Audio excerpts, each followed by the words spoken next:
playing a whole lot of unders at the end of the season. The teams that are done, they're pretty well done.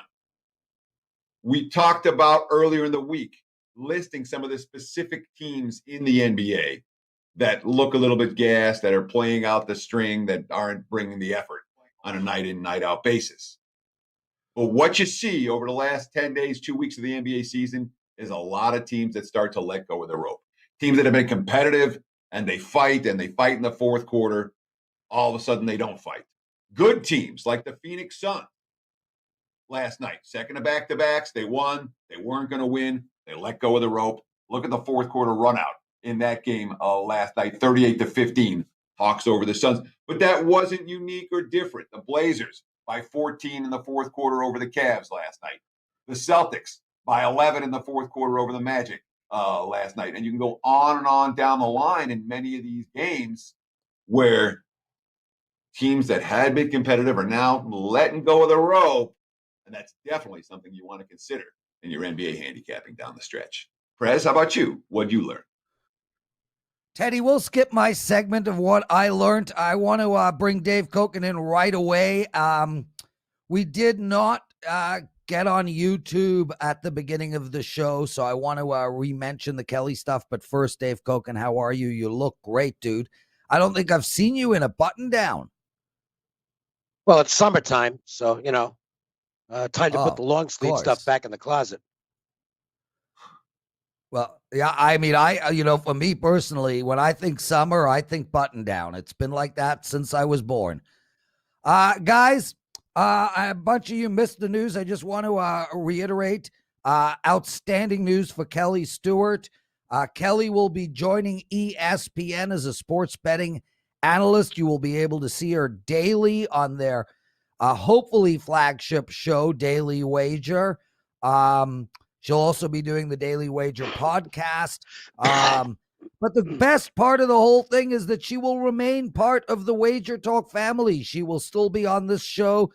She will still be hosting Bet On It, and she will be still doing some other stuff with WagerTalk. We are delighted to share her with ESPN. She couldn't have found a better home. We couldn't be happier for her. We have all watched her grow into a successful, dynamic sports betting analyst. And, well, we're just freaking ecstatic. Dave Cokin, anything to add to that before we get into sports? Yeah, I mean, I've known Kelly for a long time, basically since she got started out here. And I've always said that the sky's the limit for her. She's talented, she's beautiful, great personality, has a real knowledge, and is always adding to that knowledge in terms of handicapping expertise. I mean, she's as good as it gets at grinding out the right contacts and getting good information that she's now going to pass along to a national audience. So it's good for bettors who are going to be watching, and I couldn't be happier for Kelly. She's a great girl. Yeah, and that's important to note, Dave, because a lot of people see Kelly's persona on these shows, and she's awesome. I mean, she's just at the top of her game, but a lot of people don't get the opportunity to have dinner with her and hang out with her. And a better person you can't find. I mean, she is just awesome, Teddy. Well, she's the same on air as she is in real life. It's kind of like, Prez, when you hang out with you and I, all right, on air, off air, we're not that different, all right? Cokin's the same way, and Kelly's the same way. There's not putting on airs to be on air. Kelly's as down to earth as anyone I've ever met. And she's fun. I don't like hanging out with anyone. I like hanging out with Kelly Stewart. She's fun to hang out with. Well, let's get into it, boys. Diamondbacks against the Marlins. Lopez, Baumgartner. Miami is minus 137.35, 7.5 on tap. Dave, fill me in, man. What do we do in this game? Well, Mad Bum is looking like Mad Bum lately. I mean, he's been good. Yeah. The last few starts for the Diamondbacks, so that's a positive on him. But he's up. He's matched up tough today because Pablo Lopez, they backed him up one day, so he's going to be fresh here for the Marlins. And boy, he has been absolutely fantastic at home. Lopez numbers at home are just tremendous. If you do the comparatives, between Bumgarner and Lopez, you still got to look at Lopez. He's better first time through the lineup. He's considerably better second time through the lineup. Breaking down the ERA and then the metrics numbers that are accompanying that, he comes up stronger by almost a run. And then the team data also favors the Marlins. The WRC for the Diamondbacks a little better overall, and home away it's about even. But the splits do get a little more telling because the Marlins have been really good against lefties. 112 WRC plus at home against lefties, and at home against lefties, 130 WRC plus. That is big. The Giants only an 80 WRC plus on the road against righties. Those are telling splits. This is a game where the Marlins should be able to get ahead. First five, Miami here. So with Bumgarner, I mean, I had Bumgarner as at or near the top of my list of number one pitchers to fade coming into the season. And it worked the first couple times. You talked about the last couple times out, he's looked real good. Is Madison Bumgarner now someone that perhaps has figured out the problems and turned the corner and might be bet on moving forward? Obviously, you don't like him today, but that has a lot to do with Miami's lineup and Miami's starter. Bumgarner himself, bet on or bet against moving forward? I can't give you a good answer on that because it might just be one of those deals where the old guy has found something for a few starts and looks like he used to. But that could also turn. I'm not convinced yet, but at least the recent returns are positive, and that's a good thing for the Diamondbacks, who, quite frankly, are a bit of a surprise team right now. I think that most people looked at them going into the season and said, probably not a winning team. They're right in this thing right now in the National League West, with the Dodgers having a lot of injury problems and not playing good baseball. The Giants being a legit surprise team right now that looks like they might hang around. Yeah. And the Padres having trouble with their offense. Good pitching, but no offense. So suddenly a race that looked like it was over before it began with the Dodgers and then maybe the Padres after that. Right now you got four teams battling it out. Pretty good race. Colorado, well, I think we know who's going to finish last. Dave Cokin, everybody. And speaking of finishing first, Dave, number one handicapper at WagerTalk in baseball last season, still the number one handicapper in baseball this year, up double-digit profits for his clients. And Dave, look, I know you haven't seen it perfect the last couple of days, dude. You are a god in this space. It's going to happen, bro. I mean, Teddy was talking yesterday about it. Go ahead, Dave. All I can tell you is I've been garbage lately. The baseball's been just terrible this last stretch. I got off to an incredible start, so I'm still ahead. But this is what's going to look. The only thing I can compare it to is this. The Dodgers are the best team in baseball. I think they're like 4-13 in their last 17. Everybody goes through slumps. I'm in one right now. But I like today's card and expect good results today. And all I care about really is the long run. Short run, they're going to be ebbs and flows. Yep. That's just the way it's the nature of the beast. Of course. I mean, it's a big roller coaster. And, in hockey, Dave, this year, you haven't really roller coastered that much. It's been incredibly consistent. No. Somewhere around 60% and up 60% ROI. So, guys, Dave's rolling in hockey, winning in baseball. Let's get into the next game. Tampa Bay, LA Angels. 8 is the total, minus 130. How do we bet this? I'm sure it's going to be a first half bet. Fill us in. It won't be any bet for me. Let's try and break down the game. McHugh is now going to start for Tampa. So what this probably means is another piggyback situation. We saw it last night where Kittredge got the start, and then he brought in the lefty Yarbrough after 2 innings, and he pitched the next 4.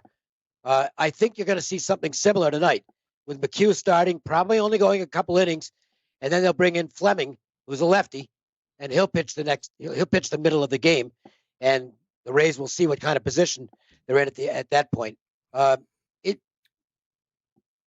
it's it's a two-sided coin in a way. I love the way Cash manages because he's got this game plan and it really works to almost to perfection. But it makes it really tough to handicap Tampa Bay games because you don't know for sure that he's going to just go an inning or two with McHugh and then bring in Fleming. That's just the way you kind of size it up based on what his tendencies are. It makes it tough for the opposite team to figure out what they're going to do in terms of lineup construction. And it makes it tough for me as a handicapper. Andrew Haney, I was on him last time out. He had some really, really good early game numbers. He pitched in some bad luck, and he goes out and just promptly gets destroyed with the long ball. So I lost that game. And Haney's just one of those guys who, from one inning to the next, you just never know what you're going to get with him. He's quickly becoming a guy that you just, when he's on the mound, it's just like, you know what?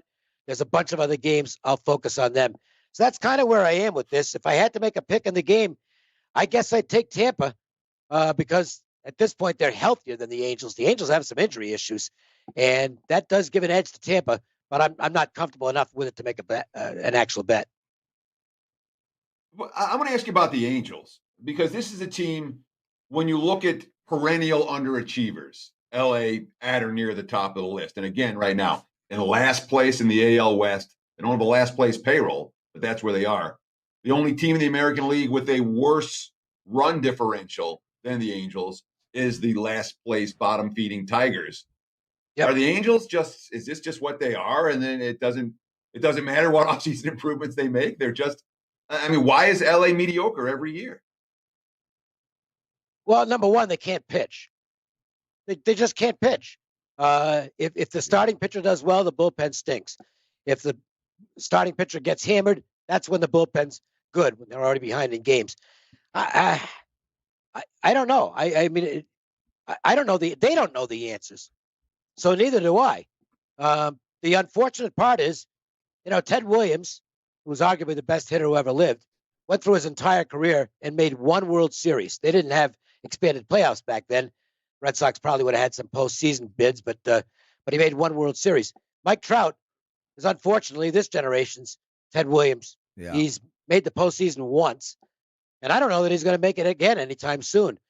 He might just be saddled with being the best player in the game on a team that never goes anywhere, and that's a shame because you want to see Mike Trout playing in the biggest games of the season, and it just doesn't look like it's going to happen.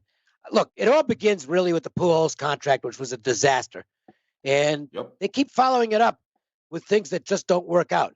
Anthony Rendon looks like a great pickup. The guy can't stay on the field. I mean, he gets back from an injury, and first or second game back, fouls a ball right off his kneecap, and he's back on the injured list again. They're snake bit, and I beyond that, I can't explain it. They ought to be better than they are, but they're not. Dave, Cokin, everybody. Teddy, great question. It's something I think about regularly, especially when you watch that team play. I mean, you can catch them on a given day, and they're all world. Dave, let's get to some college football. We got the semifinals this weekend, Saturday, noon Eastern time. Delaware playing South Dakota State. SDS -9, a total of 38. Should be a barn burner of a game. How do we handicap this one? Well, the two good units here are the defenses. Delaware's defense. I mean, they went into Jacksonville State, which has a very explosive offense, and just dominated them last week. Jacksonville State, I think they ended up around 200 yards, and a lot of that was late because they got a junk touchdown late in the game. So Delaware is not going to fear South Dakota State's offense. South Dakota State was fortunate to win last week, and was I on the wrong side of that game. Southern Illinois gave them a tremendous battle. It looked like it was going to be all jackrabbits early. They just ran down the field on the first possession, quick 7-0 lead, and I'm sitting there going, boy, this looks like it should be easy. And from that point on, Southern Illinois was in control of the football game. Had it not been for a couple of bad turnovers, Southern Illinois would have posted the upset as more than a 2-touchdown dog in that game. So South Dakota State comes out of that game maybe not as confident as they've been, and they're going to have their work cut out for them here. This is mostly, I think, going to be a defensive slugfest, and that's pretty much indicated in the total being 37.5, 38. Tough to play under on a total like that. But I do think it's going to be a game that maybe at tops is in the low 40s. I think it's going to be right to the wire. Delaware is legit defensively, and Gronkowski, not Gronkowski. Some people are thinking, is he related to Rob Gronkowski? Yep. It's not Gronkowski. It's Gronkowski. And he's from Pennsylvania. He's going to have his work cut out from here. He's going to have to make some big throws in this game that he didn't make last week. I wouldn't be shocked if Delaware wins this. I would lean to taking the points in this one in what should be a real good football game. Nice stuff, Dave, Cokin, everybody. Guys, Teddy said something to me a few weeks ago that was interesting and true, and that is, Prez, you've always been good at handicapping the handicappers. You know, when you have owned 3 different businesses in this space and really been working hand in hand with some of the top handicappers on the planet since 1999, you start to get a feel for their rhythm and how the whole thing really works. And I'm telling you guys flat out, Dave Cokin wins 1 or 2 game days in a row of baseball. He will be absolute must jump on. He is literally going to go on a run. I feel it. I know it. I've been doing this for a long time. So with that said, Dave, let it start tonight, my friend. What do you got going on? I did go with the best bet today. It's a day game, so you'd have to get that quickly. I have 2 other plays that are smaller. I didn't play any hockey tonight because it's all gigantic numbers, and I'm pretty much done with the hockey till the playoffs begin. Can't wait for the playoffs. It's going to be great, and there'll be lots of action in the playoffs, but nothing tonight. Just keep grinding it out. Follow the process and wait for it to correct itself, and hopefully that's today. Good stuff. Dave Cokin, everyone. Guys, stay with us. Quick break. Teddy's Big Game Breakdown. John Ryan, Tony Finn, my penalty box segment where I'm literally throwing money at all of you people. Man, oh man. Stay with us, everybody. Sign up for the free WagerTalk Text Club to gain access to free plays and exclusive discounts. Just text WagerTalk to 33222 to sign up and get a $10 coupon to use on WagerTalk.com.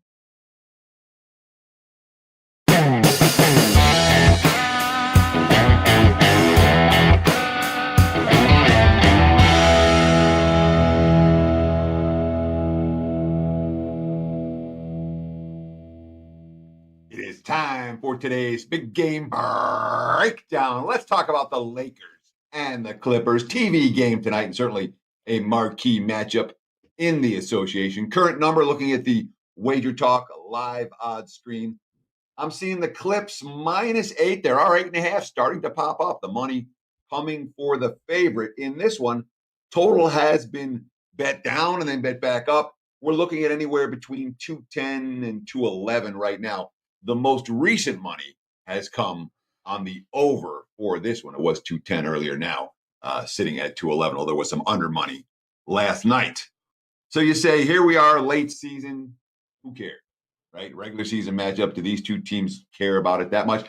And the quotes from both coaches are, no, it's about us. It's not about them. You know, Tyronn Lue, we're just working on us, trying to get our good habits back. We're trying to get everyone back healthy and working on a rotation and seeing who works well together. The biggest thing for me is working on ourselves. Same quotes from the other side of the equation. Of course, with the Clips, they are getting help. Kawhi Leonard, this will be his 3rd game back after missing 9 games with a sore right foot. Patrick Beverley back in the lineup. He'd missed the last 12 games with a left hand, and this will be his 2nd game back.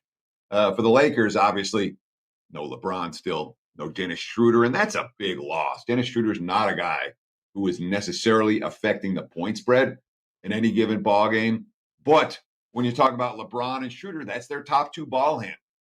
You know, Jalen Horton-Tucker might not play tonight either. Another guy who can handle the basketball. So, you know, we saw a situation where Alex Caruso starting at the point in place of Schroeder and Kuzma starting in place of James, and that makes their bench weaker. We saw them also turn the ball at 20 turnovers for the Lakers in that game. They still found a way to win. Denver couldn't hit the broadside of a barn in that contest. But the way it was played, ugly basketball, I would be surprised if we see more of that tonight. I really wouldn't. I'm a little bit, I'm not shocked the money's coming on the over. It's a low total for these two teams. And certainly, the Clippers looking for the season sweep, the playoff preview, all that. I think we see defense tonight. I would only expect an under in this one. No interest for me in betting on this game being a high-scoring affair. There you have it, Prez. Big game breakdown. Back to you. Teddy Covers. Brother, dude, how did you do last night? Best question I didn't have a ever, play right? last night. Yeah. I had one play yesterday in MLB early. And of course, it was the Giants who gave up 6 in the third and then rallied to almost tie it and then didn't tie. I mean, but the good thing, and this is the truth of it, last night, I did not turn the TV on.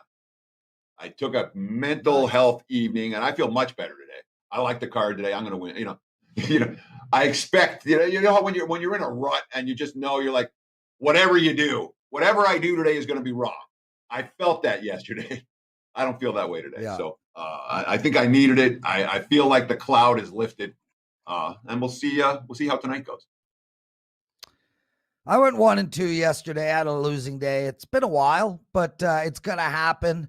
I did win my 4% play, though, in basketball. Man, Teddy, my NBA, like everybody is so focused on my NHL. I look at the end of the day, how many people are playing my NHL, how many people are playing my NBA. It's like NHL and NBA is down at the floor, and it's guys. My NBA is killing it. Anyway, let's bring John Ryan in. John, man, it's been a while. What a pleasure to have you on WagerTalk today. Thanks for joining us. Oh, it's my pleasure to join you guys again. It has been too long. How's everything going for you guys? No complaints, man. We got to get moving, though. And yes, it should be your pleasure. Anytime you're on a show with Teddy, it's everyone else's pleasure. That it is. Is facetious. Facetious, John. By the way, That's the only word in the English language where A, E, I, O, U follow each other consecutively. Facetious. I didn't know Actionable info. Actionable info on WagerTalk Today. John, we got to get straight into it, man. Dallas is playing Brooklyn tonight. Tell us how you want to handicap this game and where we should put our money.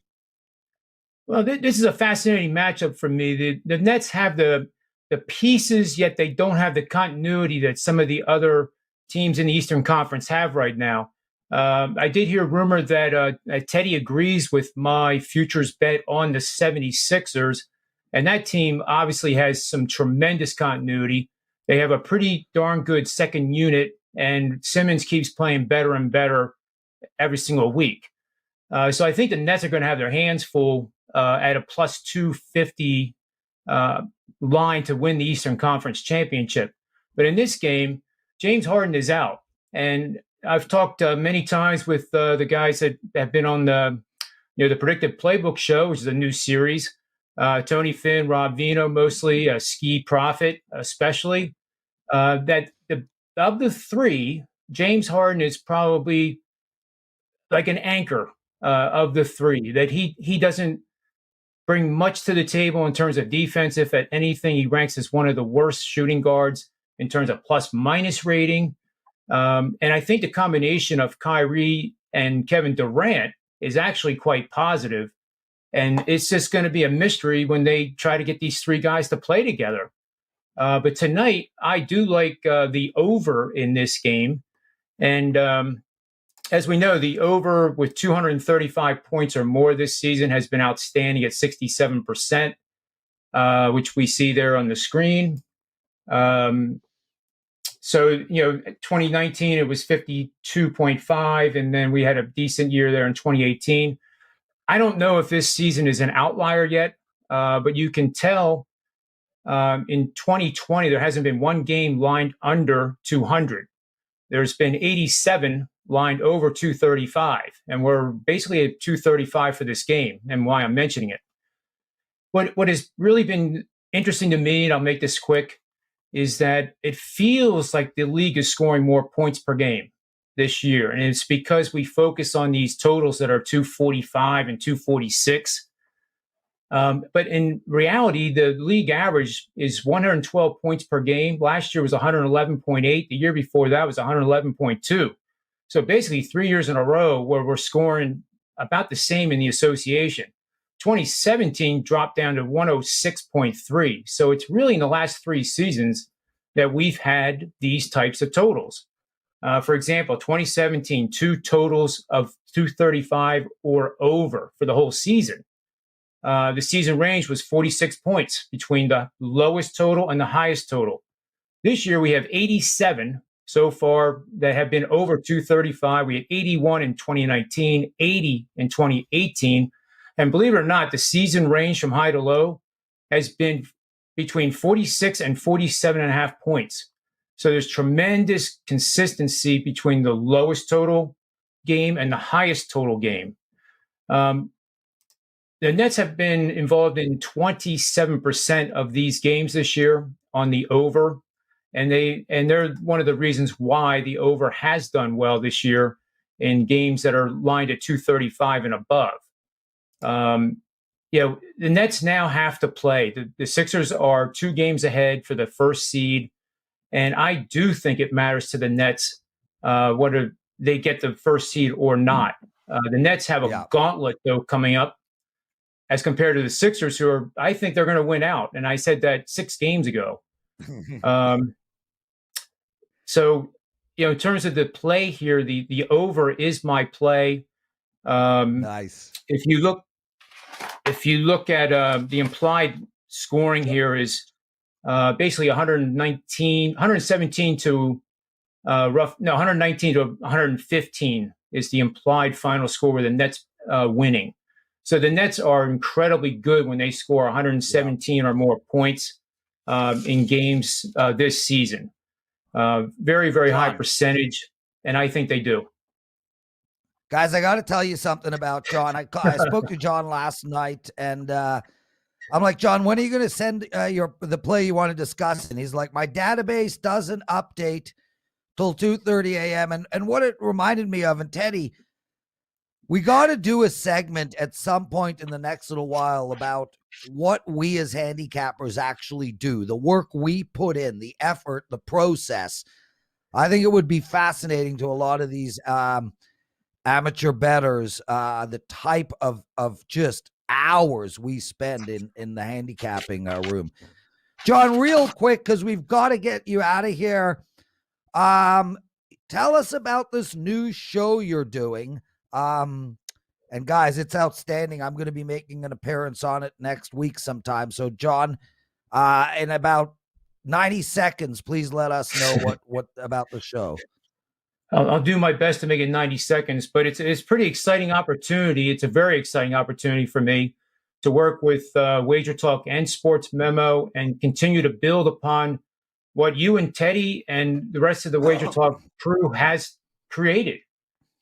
So it gives me an opportunity to work with guys like Tony Finn, Ski Profit, Steve Merrill. I'm forgetting Rob Vino. I'm forgetting names, but it has been an absolute blast. And it's a fun type of environment. Like the end of the day show is called Manny's Irish Pub, which is trying to create a virtual feeling where you're done your day of work and you want to stop by the pub, you want to have a beer, you want to have a drink, and you want to talk to your buddies about sports and sports betting.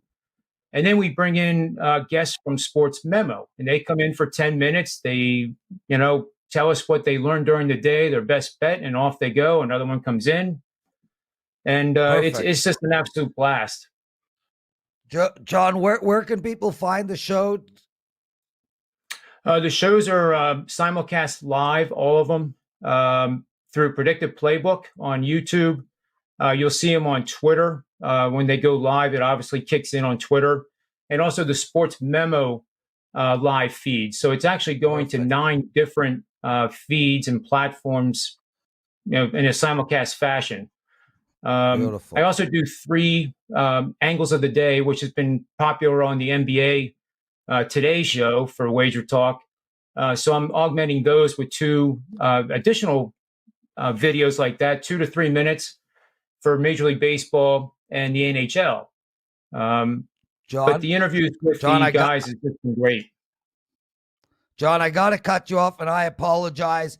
We scheduled three guests for today. We did not know that ESPN was going to break the Kelly news today, so we spent like 8 minutes discussing that and have just flat out run out of time.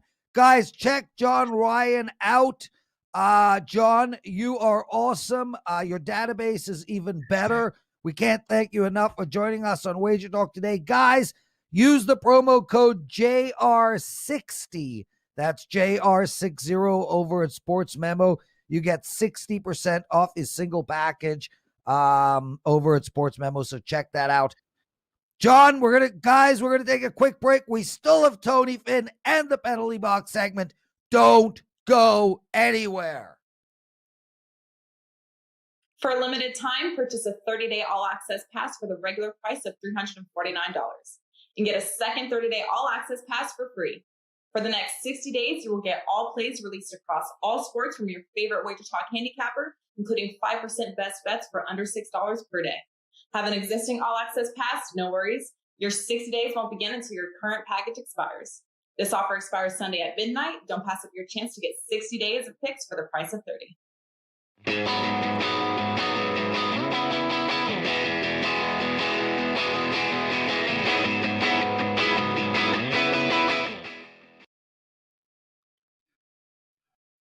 Teddy Covers, John Ryan, man, he's got a database that is almost as old as, I'll just go with me. I was going to say him, but yeah. Anyway, we really do have to do a show about the process of handicapping. I mean, these guys are going to be blown away. You know, I speak to so many people, so many of my friends. I'm like, what do you like tonight? They're like, oh, I like the Leafs. Why? I don't know. I read the newspaper. The amount of work that you put in to come up with your plays, and Tony Finn, in all seriousness, barely sleeps. Welcome to WagerTalk today, Mr. Finn, and I hope you had a good rest last night. I haven't been to bed yet. Yeah. You know what? I had to be ready for Teddy and you, so no sleep. Yeah. No and sleep. The craziest thing is I don't doubt it. Tony, we got to get into it right off the bat. We have flat running out of time. Toronto playing Oakland. Great performance. Yes, great game yesterday. 3:37 p.m. Eastern start. Who do you like in this game? Well, I like Toronto for a number of reasons. But I'm sorry. Go ahead.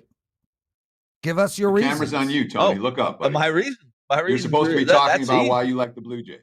I thought you were going to have $1 million question, something like that. Yeah. The only caveat here is that we will be pitching, off the IL. It doesn't concern me a whole lot because of the way his MO, and he's not going to be up there trying to throw 100 miles an hour. But he's been good, guys. He's been good. I didn't think he would be as good as he's been moving from the NL to the AL last year.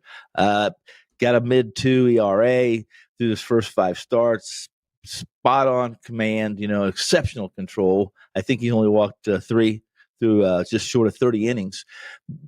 This is a vet that's going to be going against an A's lineup that still is much different than years past. They depend on the home run ball. They're still a station-to-station team, but more so, Fires isn't the guy that used to walk up to the mound and surprise us with no hitters right after he got shelled in his previous outing. It's a 36-year-old that's going to have an ERA in the mid-4s. He's going to have he's got about a 35% ground ball rate. He's a fly ball pitcher. The only time I can back Fires is if he's facing an offense that's not explosive and he's pitching in spacious Oakland Coliseum. I like Toronto as a visitor tonight in Oakland.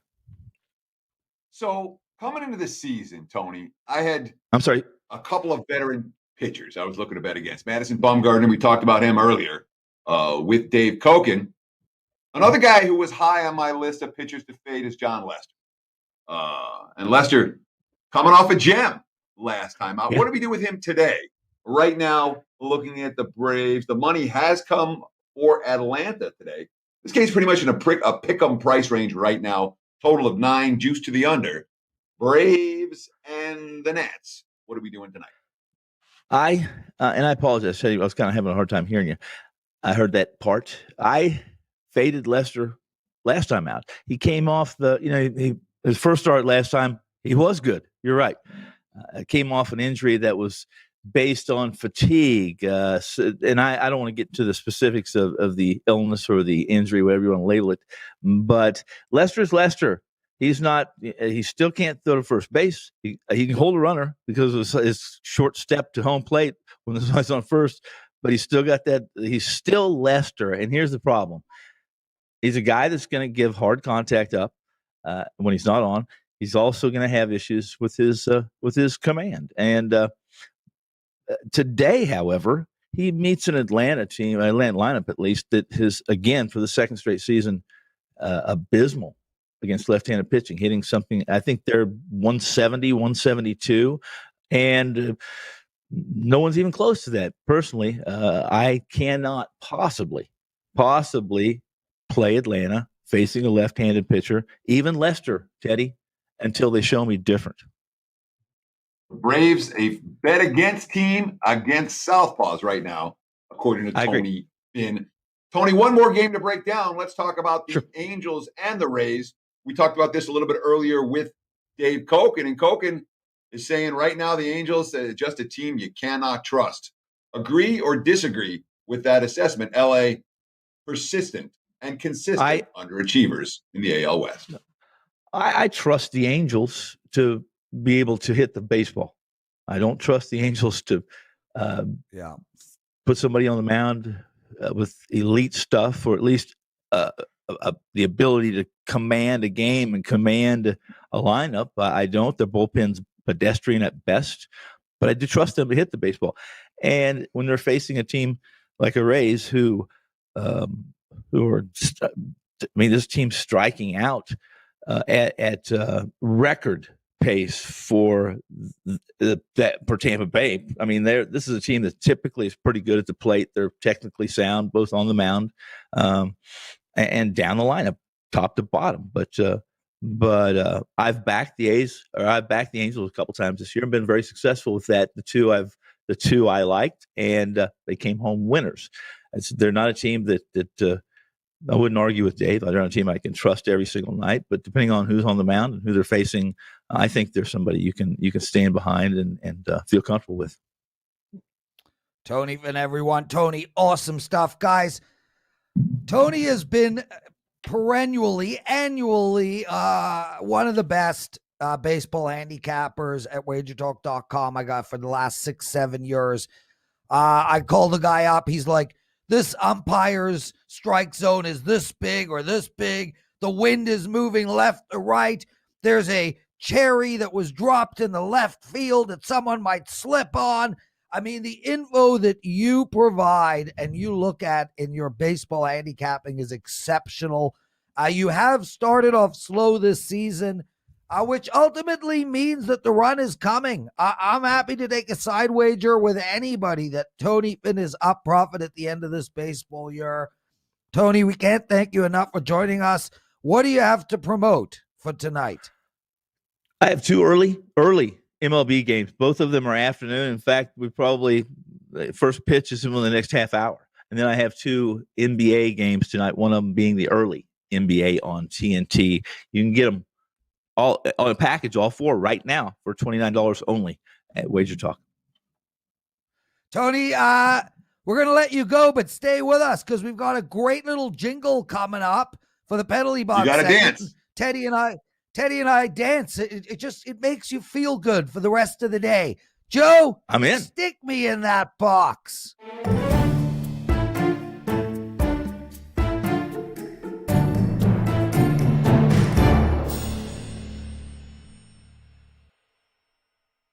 Best part about that is that, firstly, I want my old song back. Secondly, the best part about that, honestly, is Teddy and I get to watch the guests on a daily basis and what they do when that song comes on. Sharapan, the best. He's fully immobile. Tony did this. Hey! My dog. Woo! Yeah!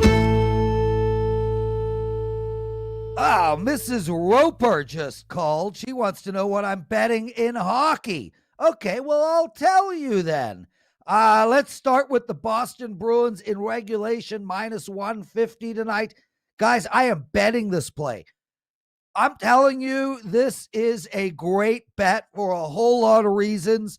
We got Boston coming off of a loss. Reason one. Reason two, and the most important reason, the New York Rangers have called it a season. I would be very surprised if they show up tonight. They literally just went through an emotional roller coaster. They lost their GM last night. They lost their president last night. They had 180-something minutes of fighting. Teddy, I don't know if you got a chance to see any highlights of the Washington-New York Rangers game last night. It was one fist fight after another. There were 3 fights before the puck was dropped. And it didn't let up. The Rangers are just, they're emotionally done right now. Boston minus 150 in regulation. I absolutely love that play. And I also really love the Toronto Maple Leafs in regulation tonight. Now they're a minus 143 in regulation, but it looks like after Winnipeg won yesterday, as predicted on the penalty box segment, and the under, as predicted by me on that segment, it looks like Montreal will likely play Toronto. This is a statement game for Toronto, very similar to what I told you yesterday about Vegas and Minnesota, and Vegas won, as predicted in the penalty box segment. Toronto is in the same spot here. They just lost to Montreal. They're going to play this team in the first round. They're going to make a statement tonight. They're going to put their foot down. They are going to win this game in regulation. That's it, man. Those are the only 2 plays I really, really like enough to give out. I'm betting them both, Toronto and Boston, in regulation. Teddy, awesome show. Guys, hit that like button for us, please. And, sir, I'm hungry as hell. Veal sandwich today. Take us home. All right, veal sandwich. Thank you so much for taking time out of your day to hang out with us. I want to thank Dave Cokin, John Ryan, and Tony Finn as 3 excellent guests on today's Loaded Show. Thank Joe Ranieri behind the scenes, and I'll thank my co-host, the Prez. We'll do it again tomorrow, 9 a.m. here on the left coast, noon on the east coast, another edition of WagerTalk Today. Between now and then, enjoy the games and good luck.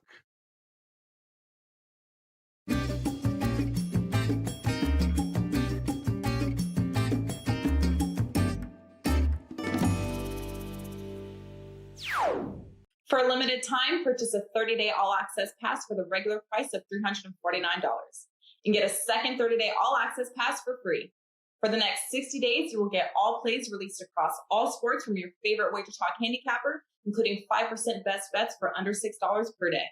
Have an existing all-access pass? No worries. Your 60 days won't begin until your current package expires.